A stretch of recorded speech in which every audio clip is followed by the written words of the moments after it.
so he's not able to be with us tonight, but he wrote all the beautiful lyrics. And then my honor to introduce to you Mr. Ron Chaney, ladies and gentlemen.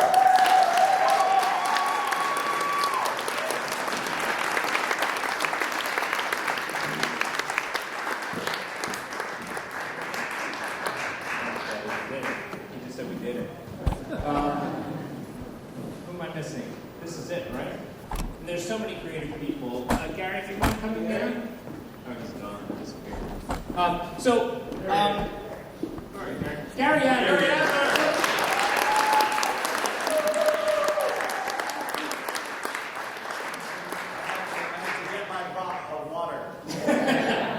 So we don't want to keep you from the bar, but we would love to ask you a few questions and just talk to you about it. And for us, it was so cathartic to have you guys respond to it. The laughter, the applause was wonderful. But we'd love to hear the things that really resonated with you, the things that really connected with you. So if you just want to raise your hand, and I'll be Carol Merrill for those of you who are old enough to know who that is, and I'll bring you the microphone. But did anything really resonate, really connect? Yes, ma'am. I don't mind being this person. It's the love of the dad for the son really comes through. The love of the dad and the son. The struggle is when the son is an adult and the dad can't quite let go. That's right. That's right. The dad can't let go. Yeah, absolutely. Yeah, I mean, I think we came to discover, I think, as we created this, that it's so much about fathers and sons, which works for mothers and daughters, right? It's about family. I mean, when people ask me, they say, why is it, what resounds about this musical to you? And I always say it's about family. It's about all the things that we go through today. It's about falling in love and then divorce, which happens unfortunately a lot, and then finding love again, and then trying to balance work and children, right? How many of you do that every day? and then trying to figure out your career, but not neglect your family. And there's just so much of that. So I'm glad that resounded with you. Miss, you had your hand over here. Yes. I can do this, Sam. Oh, thanks, buddy. Happy birthday, Sarah. Happy birthday, Sarah. And anytime that even one gesture of ASL was used in the piece, it was really cool to see that even further along, where every once in a while somebody would do a little gesture. Well, I'm glad you mentioned that because I did forget to bring somebody up here. So Laura Dilling is our access coordinator. Laura, will you talk to you? David Moon, ladies and gentlemen. So Laura has been part of this process from the very, very first table reading of the show. She came in as a volunteer to help me communicate with the two deaf actors because I didn't realize I would need to do that. And since then, she has helped us develop all of the signing that you're talking about. Not only the signing that the deaf actors do, which of course they're very good at, because that is the language that they communicate with, but teaching our hearing actors the signing and incorporating it, sort of slowly folding it into the show.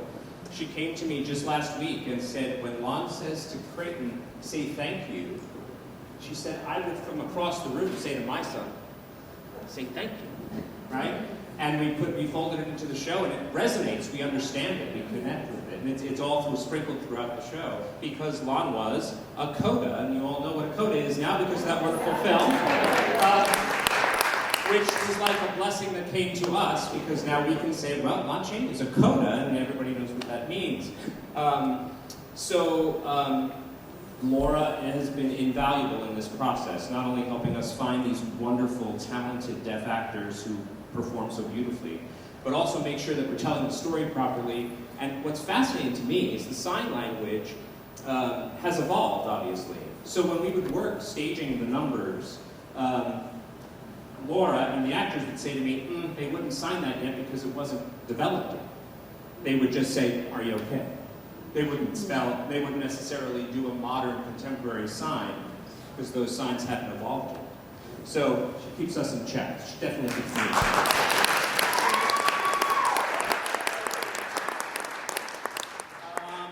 What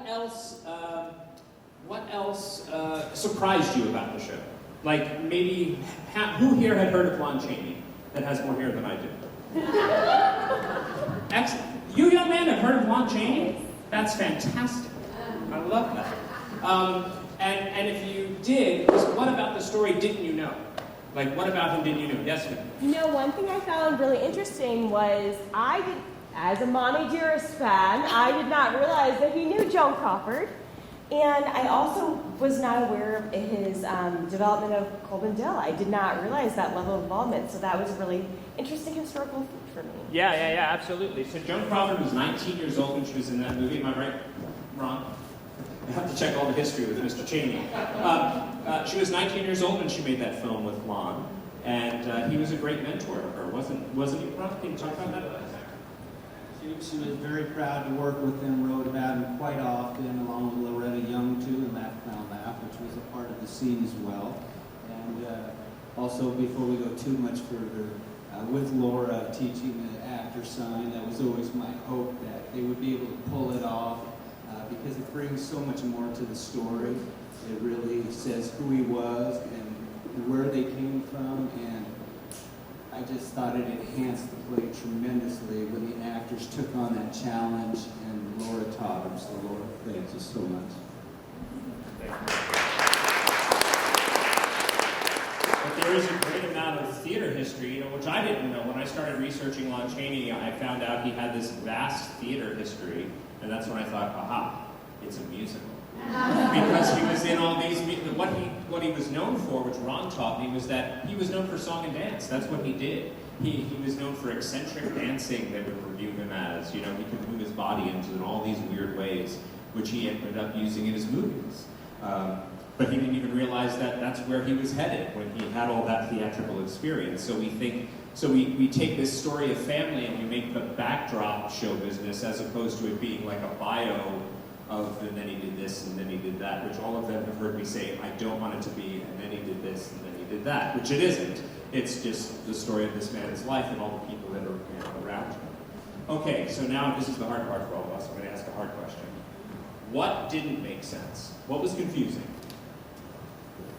Oh, damn. But only one, that's good. I struggled a little with the transition into the Canada moment. I did struggle a little to understand it prior, and I don't know, maybe that was part of it. It was intentional, that it was kind of all of a sudden they were fighting to, find their way home and figure out how they were to survive. Because that was a quick transition. Yeah. It's a very quick moment. Yeah, they did a lot of traveling, Yes. and that was important it was important to Ron and I that was the part of the story that we told. Ron said he did like 1,000 different cities in just a few years, because they would travel on a train every day to the next city. Ron told me just the other day, new information, he does that to us all the time, that sometimes the train would arrive and the tracks wouldn't continue. Like the tracks would just end, so they'd have to get off the train and walk the rest of the way. So what we tried to show, and maybe I can work on that, I will take that note to heart. And Eric and I will take it to heart in the storytelling, that they're constantly moving.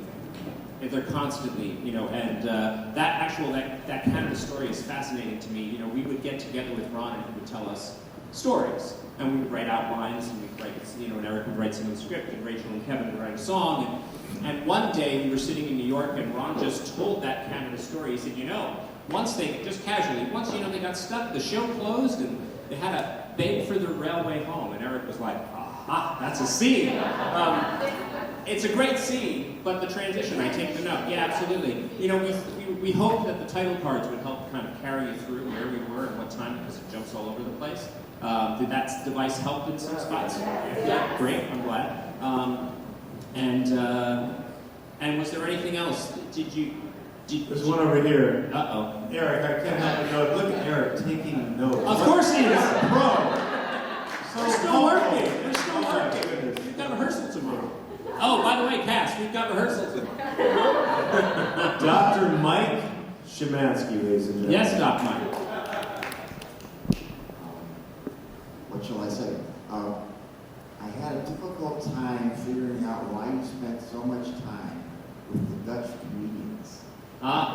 It just bored the hell out of me. Oh, I'm sorry. No. Here's the thing.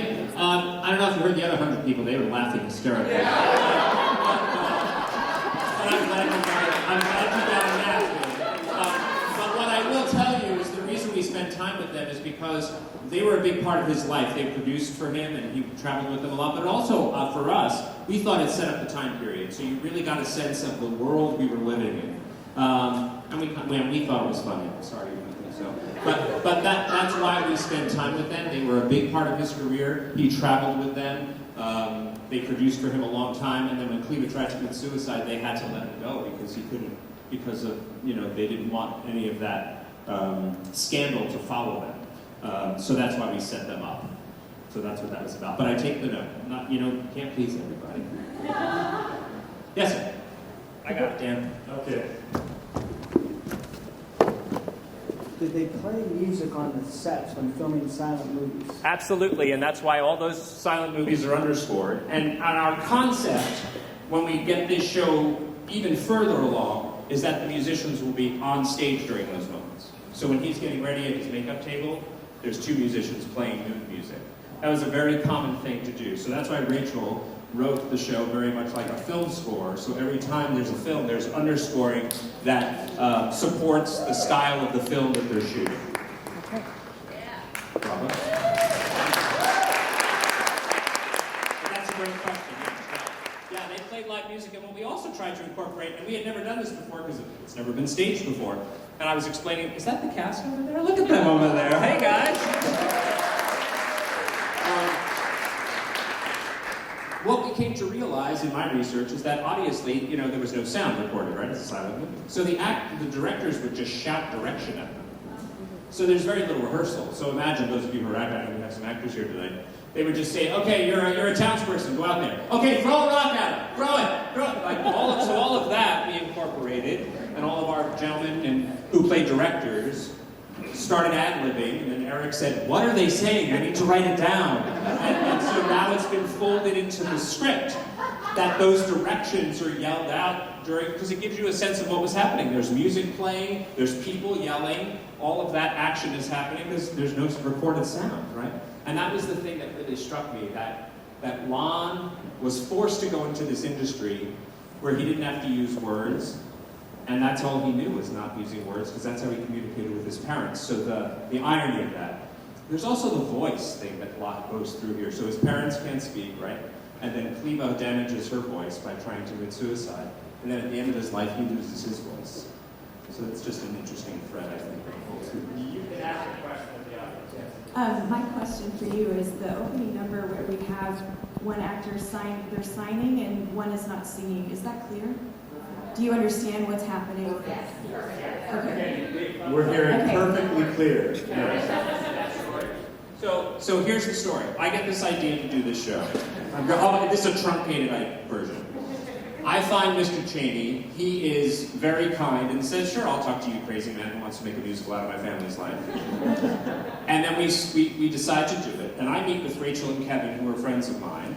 We've worked on other projects. And I said, okay, so here's the idea. The first song in the show is between a father and a son. The father's deaf. I don't want anyone to sing for the father. And I don't want the boy to repeat everything he says. I want to be in the boy's world. I just want the actor to sign. And they looked at me across the table and they said, I don't know if we can do that. So that song, exactly as you saw it tonight, is the very first song they wrote for this show. And every time,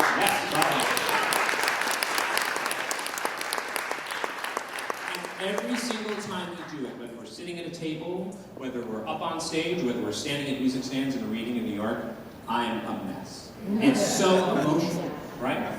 It's just beautiful. And how about, where's Vaughn? Is he out here?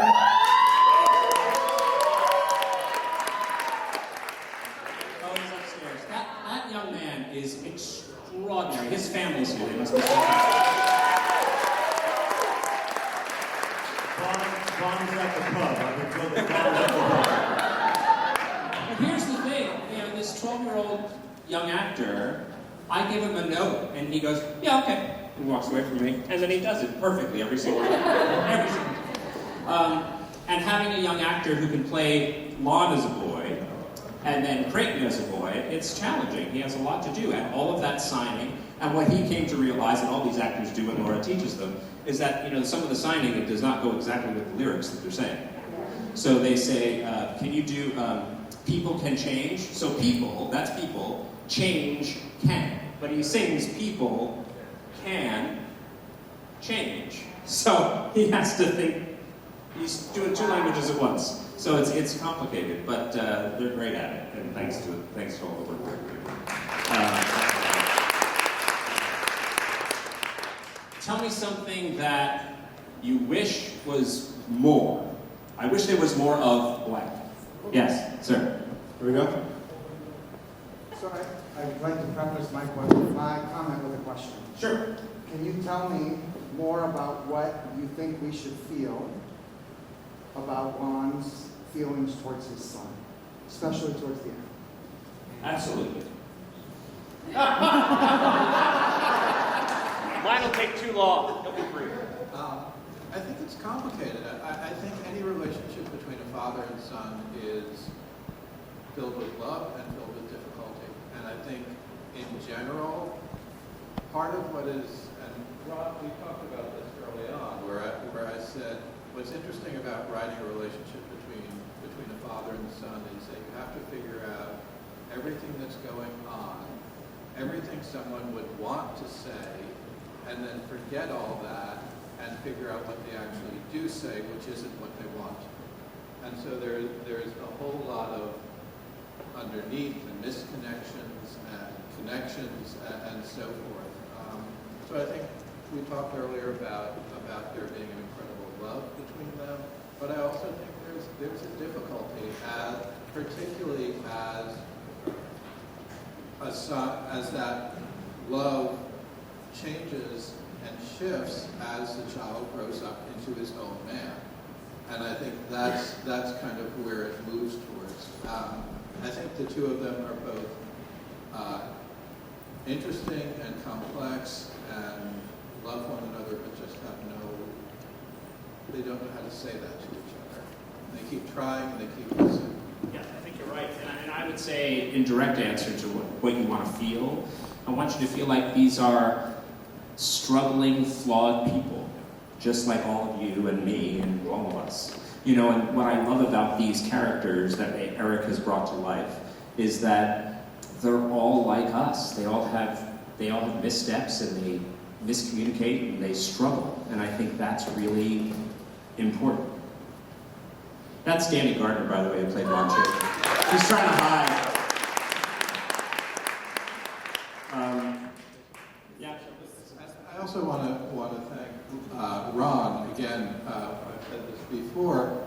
You know, when it's such an honor to tell his family's story, and my fear when we first started writing this was that it would be sort of the sanitized, very good and bad and so forth story. And I think Ron really encouraged us to try and find the complexity there, and to show that, and to show these people as real and as human. And I really appreciate that. Thank you. That's true. I mean, being able to say about your family, yeah, my great-grandmother wasn't perfect, but what Rob would always say to us was, but she was my great-grandmother. So can we honor her memory and tell her story honestly? And, he refers to Creighton. Where's Eric? Evan? Is he down here? He plays adult Creighton. He said, Ron calls him Gramps, because he knew him as his grandfather. And he said Gramps, made mistakes, and he had problems. And that's what I think is relatable. That's what I hope for all of you is relatable. Does anybody have any other questions or comments? Yes, sir. So, I feel all of the complexity and all of the struggle and the tension and the balance, all of that. I didn't feel the love part. The love part. I feel like you bring us there, and somehow some magic moment didn't happen at the end where you see all of that Ron hasn't been able to express. Yeah, okay, well that's a great note for us. I mean, I think that last song that is a new song for us that Lon sings at the end tries to express that in the only way he knows how. The other challenge that we have is the time period. So we have to be careful that, we're not all hard on our sleeves like we are now and very kind of free with our emotions. So that's a very difficult, a very challenging fence that we need to walk. So we do need to be mindful that you get the love. And we talk about it a lot. We talk about, well, it's 1930, everybody, so it's not 2000. 22. Don't hold your babies. Yeah, you know, it's Don't very, spoil them. yeah, it's very different. So, but that's a great note, and I thank you for that, sir. Yes, ma'am. I'm going to go back to the ASL again. Yeah, back to Laura. Yeah. Because I feel like even right now, watching this communication happen across the theater is so incredibly powerful. Yeah. And I think as a parent myself, thinking about those missed opportunities, those times when you're talking to your child and even though you're speaking the same language, it's not getting through. I think that's what was so incredibly powerful about that first moment of young Lon talking to his father and having a moment of understanding. I think any more moments like that where we connect that, especially full cast, oh my gosh.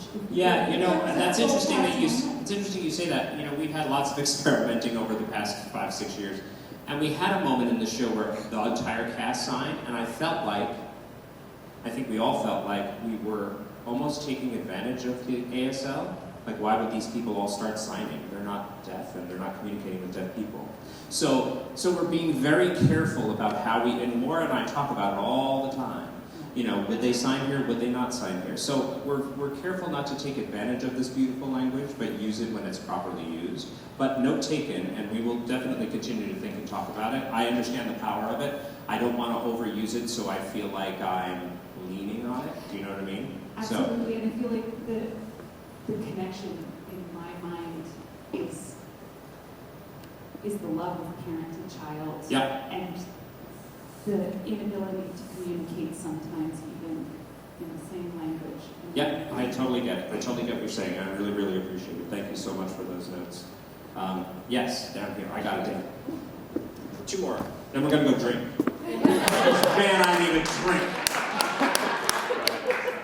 I just wanted to comment about the love thing. I think that's the first thing I immediately got, was whenever it was being compared of how other children were being treated with their family and how they might communicate with their own parents versus how Lon communicated with his father, and the kindness and the gentility that he even talked to him with or communicated with just his hands, with just finger signs and finger spelling, just okay, like, are you okay? And then I think the only thing I struggled with was kind of understanding the family struggle. I understood the individual struggle so well, and that's one of the things I loved the most, was seeing them kind of turn more into humans instead of like characters and like characters on a screen. It's like these are real human beings that are struggling with their own interpersonal. And before you go to the next one, I just have to say that's because of that man right there. He writes human beings. Eric and Ron worked really hard on making sure that they felt like three-dimensional people, just ordinary people who are struggling. But your note taken about not understanding the family dynamic. And you know, that's a hard thing in a musical. But it doesn't mean it can't be done. Yeah, so thank you for that comment. That's really, I think there was one more hand back there, and then we're going to go to the bar. Did I say the bar? I won't be long. No, not. So, first of all, congratulations, everybody. And Thank you. So the other thing I was thinking, the show in the very beginning opens with makeup and the hunchback. I mean, if you don't know much about Montaigne, you know at least, you know, that. We hope. You're right, of course. And I kept waiting for the hunchback to reemerge. Yeah. And I'm like, we talked about that a lot. I'm like, at the end, I'm like, is he gonna come back? Like, I'm like, he dies, but I'm like, is he gonna? I just was kind of almost distracted. Yeah, that's an interesting note. Yeah, I get like, that. are they gonna do? And then I'm like, oh, they're not gonna do it. Yeah. And then the song, the ending song was so powerful. I'm like, oh, they're definitely not gonna do it. Yeah. Well, sorry to disappoint you, but I do think, you know, we really struggled with. We don't want it to feel like a bio musical, right? Which it is, obviously. But we don't want it to be like, and now he's the hunchback, now he's the phantom, now he's the, you know. I was very concerned about that. So putting the hunchback in the front was really intentional. But I understand about it coming back. There actually used to be a scene where he was on the set as himself, talking about making the film. So maybe we should put that back. But I understand what you're saying. But I just was waiting for it. Got understood. Yeah, understood. And you know, before we finish, thank you for all your comments and all your wonderful reactions tonight. I have to thank Dan Cooney and Jess Grobe, who Oh, stop it. well, I mean, Dan, without you taking a chance and allowing us all to be here and supporting it so incredibly, we've been so well taken care of since we've been here. This wouldn't have happened, and we have learned so much, not just from talking to your wonderful audience, but just from rehearsing and seeing the show, up realized. When you work on something for so long until you put it up on its feet, you can't really tell what works and what doesn't. So thank you. Thank you very much. Thank you. It's been an absolute experience. Thank you. Thank you all so much. It was a joy. I hope you come back and see it again. Maybe we'll fix some of your notes. It's all different.